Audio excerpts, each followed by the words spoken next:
Conseil du guide religieux Ayatollah Sistani aux jeunes croyants, deuxième partie. Troisième conseil, la maîtrise dans la profession.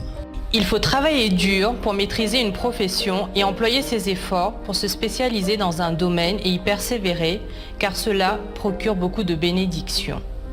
Celui qui y consacrera ainsi une partie de son temps pourra subvenir à ses besoins et à ceux de sa famille, contribuera au développement de la société, s'investira à faire du bien, accumulera de l'expérience qui développera son intelligence, accroîtra sa compétence et sa richesse en sera béni.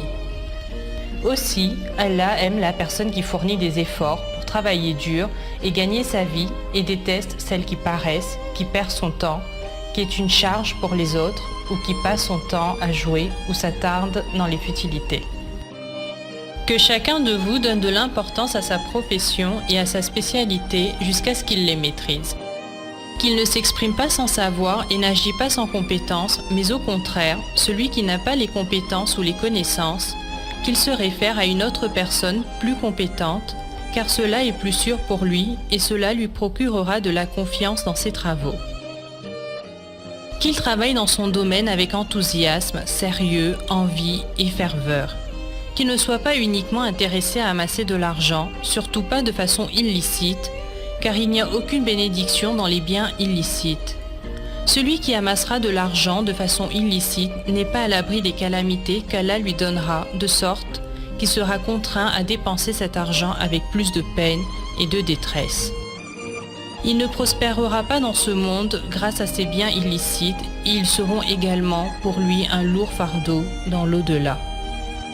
Qu'il se considère à égale distance entre lui-même et les autres, de façon à agir pour les autres de la même façon qu'il agirait pour lui-même et qu'il aimerait que l'on agisse pour lui. Qu'il fasse du bien de telle façon qu'il aimerait qu'Allah lui fasse du bien. Qu'il respecte la déontologie de sa profession et qu'il ne cède pas de moyens immoraux qu'il aura lui-même honte d'avouer. Qu'il sache que celui qui travaille dans un domaine ou bien l'expert dans une spécialité est dépositaire de la confiance de celui qui se réfère à lui. Qu'il ne dupe personne à son insu, car Allah le surveille attentivement et observe ses agissements et le rendra tôt ou tard.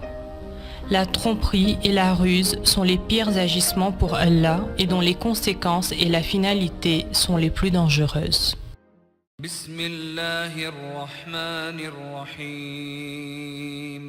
ويل للمطففين الذين إذا اكتالوا على الناس يستوفون